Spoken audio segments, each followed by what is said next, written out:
What's going on, everybody? Happy Saturday and welcome back to another edition of Mr. Eric Reads. As you can see, I had two friends that wanted to join today. We've got Delaney, Barrett, and they wanted to come join us on the adaptation of Rachel Chlebowski. But she's telling us a story that you might know.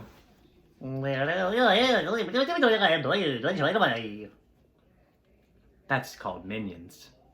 So sit back, relax, and enjoy another story right here on Mr. Eric. and Mr. Delaney, and Mr. Barrett reads. Wink, Miss Delaney. Minions have been on this planet far longer than we have.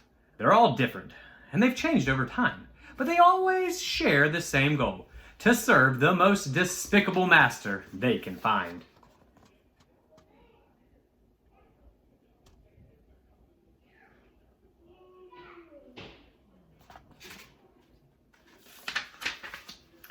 Making their master happy was the minions' only reason for existence. Finding a boss was easy. Keeping a boss, well, that was a bit harder.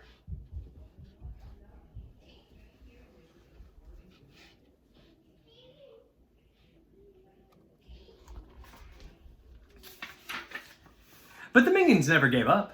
And then one day, they found humans. This put them front and center for some of civilization's most historic moments.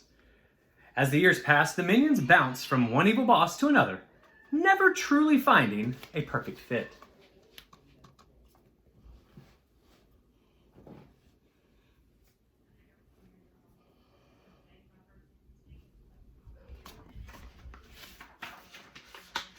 After so many misfortunes, followed by too much time on their own, the minions knew they needed a purpose. A villain to serve. A minion named Kevin had an idea. He would set out to find the biggest, baddest villain of them all, but he needed help. Ukulele playing Stuart and little, lovable Bob were the only volunteers. So Kevin, Stuart, and Bob made their way to New York and saw a TV commercial for VillainCon, the biggest gathering of criminals anywhere. It was their best chance at finding a new boss.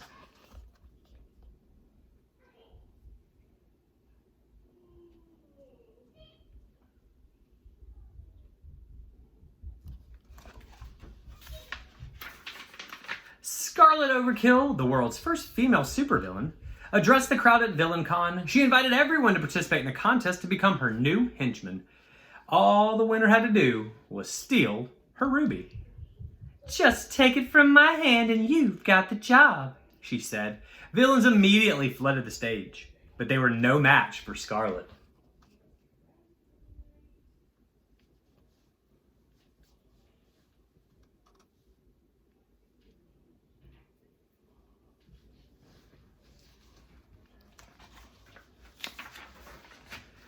Just when it seemed that nobody would win, Scarlet found herself holding a teddy bear.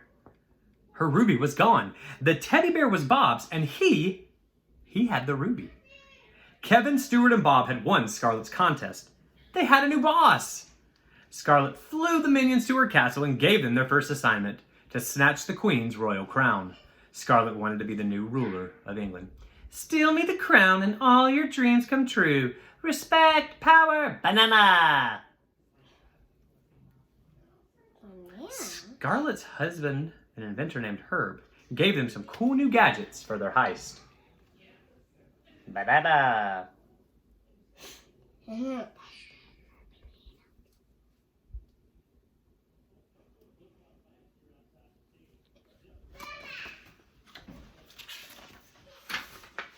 The minions stole the crown. They knew Scarlet would be very pleased. They just now had to get it to her without getting caught. And then Bob pulled King Arthur's ancient sword out of the stone, which then made him the new king. And according to one of England's most famous legends, he was their king.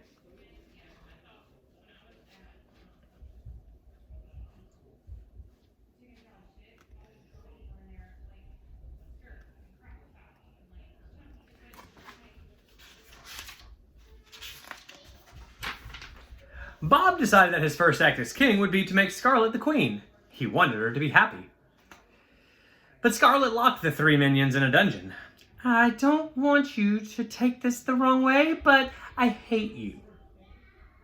She couldn't get over their betrayal. Meanwhile, the rest of the minions had grown tired of waiting for Kevin, Stuart, and Bob to return, so they set out to England to find them. Because the minions were small, they were able to slip out of their chains. Kevin, Stuart, and Bob escaped through the sewers and headed to Scarlet's coronation. Their plan was to apologize and to be her minions again. They even found a wreath that gave it to her, and they adopted a rat that Bob named Poochie.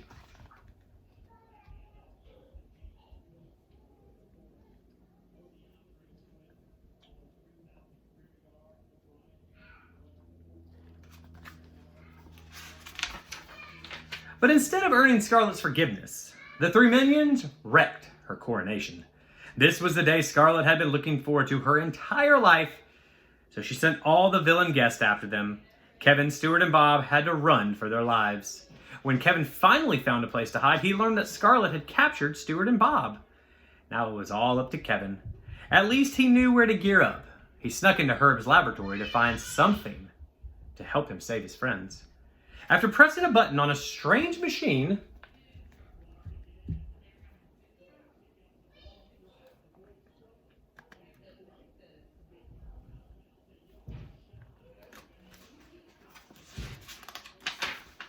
Kevin grew and grew until he was gigantic.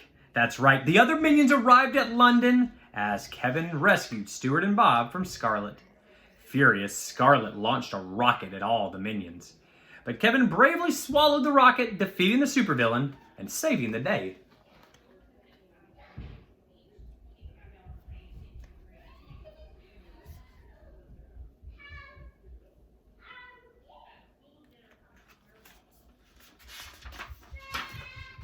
After Kevin returned to normal size, England's real queen rewarded him, Stuart and Bob, for returning the crown and defeating Scarlet Overkill. Kevin had never felt more proud. But something was missing. It was the crown. Scarlet had stolen it. The supervillain was back with a vengeance.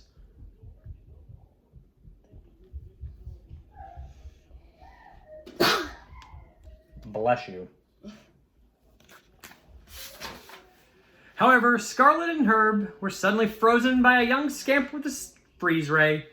Kevin and the other minions were in awe, for they had finally found their new boss. He was cunning, he was evil, he was perfect. In fact, he was despicable.